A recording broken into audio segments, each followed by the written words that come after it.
नमस्कार प्यारे विद्यार्थियों, काइनेटिक्स क्लासेस की ऑनलाइन कोचिंग में आपका स्वागत है। स्टार्ट करते हैं अपनी अगली क्लास। और हम पढ़ रहे थे इलेक्ट्रिक चार्ज यानी कि आवेश। तो देखिए, मान लीजिए ये कोई ऑब्जेक्ट है। मान लीजिए ये क्या है, कोई ऑब्जेक्ट कैपिटल ए। अच्छा, और ये हमने मान लिया कोई अनदर, इसके अलावा ऑब्जेक्ट मान लिया बी। तो दो ऑब्जेक्ट हैं आपके सामने, ए और बी। बहुत बढ़िया। ए जो ऑब्जेक्ट है, इसके अगर मैं चार्ज की बात करूं तो इसका चार्ज है 0। इसका चार्ज अभी कितना है, 0 है। और इसके अगर मैं चार्ज की बात करूं तो अभी इसका चार्ज कितना है, बी ऑब्जेक्ट का भी कितना है, 0 है। अच्छा, अगर मैं अब इनके टोटल चार्ज की बात करूं, क्यू टोटल ए और बी दोनों के चार्ज को अगर दोनों का टोटल करूं तो कितना आएगा, तो Q A plus Q B. तो जब दोनों का ही चार्ज 0 है तो टोटल चार्ज भी कितना आएगा, ये सर 0 आएगा। चलिए, बहुत बढ़िया। तो ये हमने देख लिया कि दोनों जो आपके पार्टिकल्स हैं या दोनों जो आपके ऑब्जेक्ट हैं, दोनों जो वस्तु हैं वो इलेक्ट्रिकली क्या है, न्यूट्रल है, यानी कि वो क्या है, अनावेशित है। अच्छा, यानी कि उन पर कोई चार्ज नहीं है। बहुत अच्छा। तो देखिए आगे हम लोग क्या करते हैं कि यहाँ से ए जो ऑब्जेक्ट है, मैंने यहाँ से एक इलेक्ट्रॉन रिमूव किया। बात सुनना, इंपॉर्टेंट बात, कि यहाँ से मैंने एक इलेक्ट्रॉन क्या कर लिया, रिमूव कर लिया है ए ऑब्जेक्ट से एक इलेक्ट्रॉन को, यानी कि एक इलेक्ट्रॉन को मैंने यहाँ से क्या कर लिया है, बाहर निकाल दिया है। अच्छा, अगर यहाँ से आप इलेक्ट्रॉन बाहर निकालोगे तो आपको मालूम है कि ए ऑब्जेक्ट पर कौन सा चार्ज जनरेट हो जाएगा, पॉजिटिव नेचर का चार्ज जनरेट हो जाएगा। कितना चार्ज जनरेट होगा, सर एक इलेक्ट्रॉन बाहर निकाल रहे हो तो एक इलेक्ट्रॉन के इक्वल चार्ज जनरेट हो जाएगा। अच्छा, नेगेटिव सॉरी नहीं, पॉजिटिव हमने देख लिया। नेचर हमको पता लग गया कि इलेक्ट्रॉन अगर हम लोगों ने रिमूव किया है यानी बाहर निकाला है तो ए ऑब्जेक्ट पर कैसा चार्ज आएगा, पॉजिटिव आएगा। एक इलेक्ट्रॉन बाहर निकाला तो ये हो गया अपने पास में, ए ऑब्जेक्ट पर चार्ज आ गया एक इलेक्ट्रॉन बाहर निकालने पर। ठीक है, बहुत बढ़िया। यही इलेक्ट्रॉन जो यहाँ से एक इलेक्ट्रॉन हमने रिमूव किया था, इस इलेक्ट्रॉन को बी ऑब्जेक्ट पर जाकर के मैंने ऐड करा दिया, यानी कि दूसरा ऑब्जेक्ट जो है बी, उस पर मैंने क्या कर दिया, उसको जोड़ दिया। तो बी ऑब्जेक्ट पर एक इलेक्ट्रॉन क्या हो रहा है, जुड़ रहा है, यानी कि बी ऑब्जेक्ट पर एक इलेक्ट्रॉन क्या कर दिया, जोड़ दिया। यानी कि आपने बी जो ऑब्जेक्ट है उस पर एक इलेक्ट्रॉन को ऐड कर दिया है। इलेक्ट्रॉन जब आप ऐड करोगे तो इस पर कैसा नेचर का चार्ज आएगा, सर नेगेटिव नेचर का चार्ज जनरेट होगा। किस पर, बी पर, क्योंकि वो इलेक्ट्रॉन क्या हुआ है, वहाँ पे ऐड हुआ है। अच्छा, अमाउंट कितना होगा, तो सर आप सिंगल इलेक्ट्रॉन उसके ऊपर ऐड करा रहे हो, इसलिए एक इलेक्ट्रॉन के चार्ज के इक्वल नेगेटिव चार्ज जनरेट हो जाएगा। तो ये हो गया हमारे पास में charge on B. Clear, minus 1.6 into 10⁻⁹। तो एक इलेक्ट्रॉन मैंने ए से बाहर निकाला, चार्ज देख लिया, उसी इलेक्ट्रॉन को बी पर जाकर के जोड़ दिया, उस पर चार्ज देख लिया। अच्छा, अब इस प्रोसेस के बाद में अब देखिए ए और बी दोनों जो है वो क्या हो गए, ए तो सर आपका पॉजिटिवली चार्ज हो गया, यानी कि इस पर आवेश उत्पन्न हो गया, और बी जो है वो नेगेटिवली चार्ज जनरेट हो गया, यानी कि वो ऋणावेशित हो गया। अच्छा, अब मैं अगर पूछूं कि इनके ऊपर टोटल चार्ज कितना रहेगा, ए और बी का जो आपका एक निकाय बना हुआ है उस पर कुल चार्ज अगर मैं पूछूंगा तो आप अब क्या बताओगे, तो सर अब टोटल कितना रहेगा, अब टोटल हो जाएगा सर कि Q A plus Q B, दोनों के चार्ज को क्या करोगे, ऐड करोगे। ए का चार्ज कितना है, एक इलेक्ट्रॉन के थ्रू देखा था बेटा, तो क्या हुआ, प्लस का 1.6 इंटू 10⁻⁹, यानी कि 1.6 इंटू 10⁻⁻⁹ कूलम। बहुत बढ़िया। डी ऑब्जेक्ट पर एक इलेक्ट्रॉन के थ्रू ऐड कराने पर चार्ज कैसा आया, नेगेटिव नेचर का, वो लिख दिया हमने, माइनस 1.6 इंटू 10⁻⁹ कूलम। टोटल कितना आएगा, सर मैग्नीट्यूड सेम है, अपोजिट साइन है, तो क्या हो जाएगा, सर 0 हो जाएगा। तो अभी भी टोटल चार्ज कितना आया बताइए, तो टोटल चार्ज कितना आया, सर 0 आया।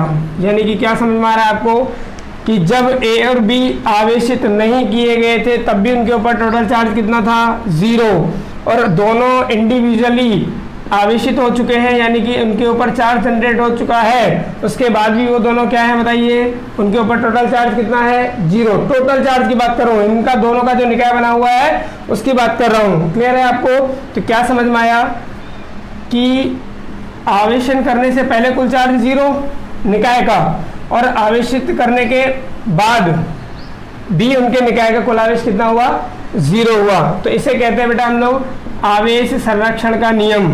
इंपॉर्टेंट बात समझिए, इस क्रिया को हम लोग क्या कहते हैं, आवेश संरक्षण का नियम, यानी कि law of conservation of charge, law of conservation of charge. Okay, आप डेफिनेशन लिख लीजिए। क्या लिखोगे कि आवेश संरक्षण के नियम के अनुसार, आवेश संरक्षण के नियम के अनुसार किसी भौतिक या रासायनिक अभिक्रिया के दौरान किसी निकाय का, बात ध्यान से सुनना, ए और बी आपस में मिलकर के क्या बनाए हैं, एक निकाय बनाए हैं। तो किसी निकाय का कुल आवेश सदैव संरक्षित रहता है। क्लियर हो गया आपको? आवेश संरक्षण के नियम के अनुसार किसी निकाय का कुल आवेश सदैव संरक्षित रहता है। According to law of conservation of charge, the total charge of the system is remain same और कंजर्व, यानी कि टोटल चार्ज सिस्टम का क्या रहता है, कंजर्व रहता है। तो ये ए और बी ऑब्जेक्ट जो है वो क्या बनाए, कंप्लीटली एक सिस्टम उन्होंने बनाया है। समझ में आ गया आप लोगों को? तो आवेश संरक्षण का नियम आप लोगों को याद हो गया होगा। अच्छा, एक एग्जांपल और हम लोग अगर समझे, देखिए केमिकली, जैसे सपोज दैट मैंने लिखा NaCl लिखा, ये एक कंपाउंड है, यानी कि ये क्या हो गया, एक यौगिक हो गया। और इससे मैंने क्या रिएक्शन कंप्लीट किया कि Na+1 और Cl-1 ये रिएक्शन कंप्लीट किया। तो ये तो क्या हो गया आपका, सर ये तो क्रिया कारक हो गया, ये तो क्या हो गया, क्रिया कारक हो गया। अच्छा, और ये क्या हो गया, ये आपका उत्पाद हो गया, यानी कि ये तो है आपका रिएक्टेंट और ये है आपका प्रोडक्ट। ये तो रिएक्टेंट है और ये क्या है, प्रोडक्ट है। तो अगर मैं NaCl के चार्ज की बात करूंगा तो NaCl का चार्ज कितना आएगा, charge of NaCl equal to कितना हो जाएगा सर, 0। टोटल किसी कंपाउंड पर चार्ज कितना रहेगा, 0 रहेगा। अच्छा, इधर अगर देखोगे प्रोडक्ट के ऊपर तो यहाँ पर चार्ज ऑफ Na आएगा और यहाँ पर चार्ज ऑफ क्लोरीन आएगा। तो चार्ज ऑफ Na कितना हुआ, तो चार्ज ऑफ सोडियम कितना होगा, एक इलेक्ट्रॉन वहां से रिमूव हुआ है, यानी कि सिंगल इलेक्ट्रॉन के इक्वल पॉजिटिव चार्ज जनरेट हो जाएगा, यानी कि 1.6 इंटू 10⁻⁻⁹ गुलाम। ये सोडियम का चार्ज हो गया, सोडियम +1 पर, और Cl-1 का चार्ज माइनस का 1.6 इंटू 10⁻⁻⁹ गुलाम। -1 है, इसका मतलब ये समझ रहे हो कि इसके ऊपर चार्ज जो है वो -1 है। इसका चार्ज -1 नहीं है, -1 ये रिप्रेजेंट कर रहा है कि एक इलेक्ट्रॉन के इक्वल उसके ऊपर चार्ज है। एक इलेक्ट्रॉन उसके ऊपर आकर के ऐड हुआ है तो एक इलेक्ट्रॉन के इक्वल उसके ऊपर नेगेटिव चार्ज है। तो एक इलेक्ट्रॉन पर चार्ज कितना होता है, ये होता है। तो ये हो गया टोटल चार्ज। अगर मैं देखूंगा तो इनको ऐड करना पड़ेगा, तो यहाँ पर प्लस माइनस क्या हो जाएगा सर, माइनस, ये पॉजिटिव ये नेगेटिव, अमाउंट सेम है, तो टोटल इनका भी कितना आने वाला है सर, 0। तो जो आपका उत्पाद है या प्रोडक्ट है उनका चार्ज भी कितना आया, 0, और रिएक्टेंट का या क्रियाकारक का टोटल चार्ज कितना था, 0। तो क्या समझ में आया कि किसी केमिकल रिएक्शन के थ्रू भी आपका टोटल चार्ज जो है, रिएक्टेंट का जो टोटल चार्ज है वो प्रोडक्ट के टोटल चार्ज के क्या रहता है, इक्वल रहता है। तो ये भी किसका एग्जाम्पल हो गया, आवेश संरक्षण के नियम का एग्जाम्पल हो गया। क्लियर है, आपको समझ में आया, गुड।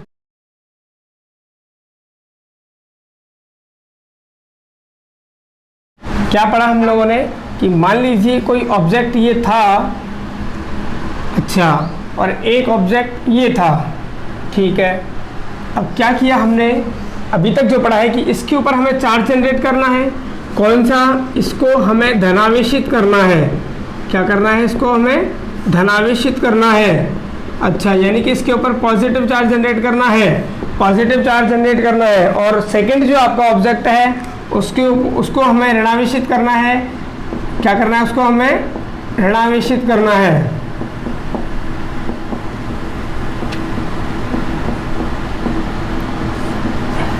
यानी इसके ऊपर हमें नेगेटिव चार्ज जनरेट करना है, अच्छा, और इस पर हमें पॉजिटिव चार्ज जनरेट करना है। क्या करना पड़ेगा, तो आप सीख के आए हो कि यहाँ से आपको इलेक्ट्रॉन बाहर निकालने पड़ेंगे। इलेक्ट्रॉन क्या करने पड़ेंगे, बाहर निकालने पड़ेंगे। बहुत बढ़िया।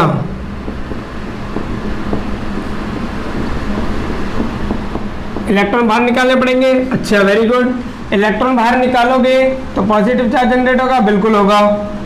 द्रव्यमान में क्या होगी, तो ये क्रिया करने पर द्रव्यमान में जब इलेक्ट्रॉन बाहर निकलेगा तो अपना मास लेकर के बाहर निकल जाएगा, मतलब ऑब्जेक्ट के द्रव्यमान में क्या हो जाएगी, कमी हो जाएगी। ये भी आप पढ़ चुके हो सर, बिल्कुल पढ़ चुके हैं। अच्छा, द्रव्यमान में कमी हो रही है, आयतन पर क्या प्रभाव पड़ेगा, तो जब ऑब्जेक्ट के अंदर कंटिन्यूसली इलेक्ट्रॉन आप बाहर निकालोगे तो उसके अंदर क्या आएगा, पॉजिटिव चार्ज जनरेट होगा।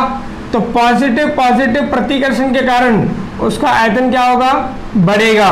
आयतन क्या होगा, बढ़ेगा। तो आप याद रखिएगा कि इलेक्ट्रॉन आप बाहर निकालोगे तो द्रव्यमान में इलेक्ट्रॉन बाहर निकालने पड़ेंगे, यानी पॉजिटिव चार्ज जनरेट होगा, द्रव्यमान में कमी होगी और आयतन क्या होगा, ऑब्जेक्ट का बढ़ जाएगा। किसके थ्रू, पॉजिटिव प्रतिकर्षण के कारण।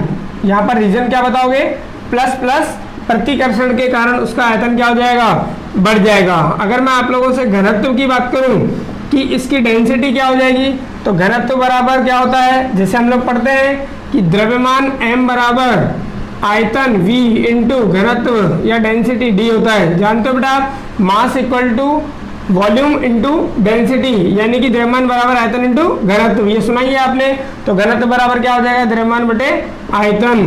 घनत्व बराबर हम लोग क्या समझेंगे, द्रव्यमान बटे में आयतन। तो क्या समझ में आ रहा है बताइए, घनत्व पर क्या प्रभाव पड़ेगा। तो सर इलेक्ट्रॉन जब बाहर निकालेंगे, पॉजिटिव चार्ज हम लोगों को किसी ऑब्जेक्ट पर जनरेट करना है, तो क्या होगा कि द्रव्यमान में कमी हुई, यानी कि द्रव्यमान तो क्या हो जाएगा, कम हो जाएगा। द्रव्यमान क्या होगा सर, कम हो जाएगा। द्रव्यमान क्या होगा, कम होगा, तो घनत्व भी क्या हो जाएगा, कम, क्योंकि समानुपाती है, डायरेक्टली रिलेशन है आपका, डायरेक्टली प्रोपोर्शनल का रिलेशन है डेंसिटी और मास के अंदर, यानी घनत्व और द्रव्यमान में, इसलिए द्रव्यमान कम होगा तो घनत्व भी कम होगा। अच्छा, आयतन अगर बढ़ेगा तो घनत्व क्या होगा, तो बेटा घनत्व का आयतन के साथ में इन्वर्सली रिलेशन है, इन्वर्सली प्रोपोर्शनल का रिलेशन है, यानी कि आयतन अगर बढ़ेगा तो घनत्व का मान क्या हो जाएगा, घट जाएगा। तो क्या समझ में आया आपको कि घनत्व के मान को क्या होना पड़ेगा, घनत्व के मान को घटना पड़ेगा, यानी कि घटेगा। तो पॉजिटिव चार्ज जब आप किसी ऑब्जेक्ट पर जनरेट करोगे, इलेक्ट्रॉन बाहर निकालने पड़ेंगे, द्रव्यमान में कमी होगी, आयतन बढ़ेगा और घनत्व घटेगा। क्लियर आप लोगों को, वेरी गुड। अगर यही ऐसे ऋणावेशित करना होता, नेगेटिव चार्ज जनरेट करना है, तो क्या क्या होगा सर, इसके लिए हमें इलेक्ट्रॉन ऑब्जेक्ट पर ऐड कराने पड़ेंगे, यानी कि इलेक्ट्रॉन जोड़ने पड़ेंगे। इलेक्ट्रॉन क्या करेंगे, जोड़ने पड़ेंगे, इलेक्ट्रॉन जोड़ने पड़ेंगे। तो आप जानते हो इलेक्ट्रॉन यानी कि एक इलेक्ट्रॉन का द्रव्यमान 9.1 गुणा 10⁻31 किलोग्राम, इतना ऐड करते जाओगे। भाई इलेक्ट्रॉन ऐड करोगे तो इलेक्ट्रॉन के द्रव्यमान जो है वो भी क्या होता जाएगा, ऐड होता जाएगा। तो ऑब्जेक्ट का द्रव्यमान क्या होगा, द्रव्यमान में वृद्धि होगी, ऑब्जेक्ट का द्रव्यमान क्या हो जाएगा, बढ़ जाएगा। द्रव्यमान क्या हो जाएगा, उसका बढ़ जाएगा। अच्छा, और आयतन की अगर मैं बात करूं, आयतन क्या होगा, तो देखिए बेटा ऑब्जेक्ट में जब आपका इलेक्ट्रॉन जुड़ेगा तो वहां पर कौन सा चार्ज जनरेट होगा, नेगेटिव। कंटिन्यूसली जब वहां से इलेक्ट्रॉन आप रिमूव करते जाओगे तो वहां पर क्या आ जाएगा, नेगेटिव आएगा। तो नेगेटिव प्रतिकर्षण के कारण, नेगेटिव प्रतिकर्षण के कारण यानी कि रिपल्सन के थ्रू आयतन क्या होगा, बढ़ेगा।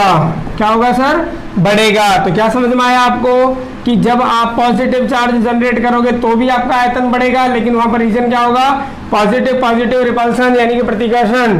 और जब ऋणावेशित करोगे या नेगेटिव चार्ज जनरेट करोगे तब भी आपका आयतन ऑब्जेक्ट का बढ़ेगा, क्योंकि वहां पर नेगेटिव प्रतिकर्षण होगा, यानी कि रीजन क्या बताओगे आप, नेगेटिव प्रतिकर्षण। अच्छा सर, घनत्व की बात करें तो घनत्व पर क्या इफेक्ट पड़ेगा, तो घनत्व बराबर आपने देखा द्रव्यमान बटे में क्या होगा, आयतन। यहाँ पर क्या हुआ कि द्रव्यमान तो आपका क्या हुआ था, बड़ा था, द्रव्यमान यहाँ पर क्या हुआ है, बड़ा है, यानी कि द्रव्यमान में क्या हुई है, वृद्धि हुई है सर।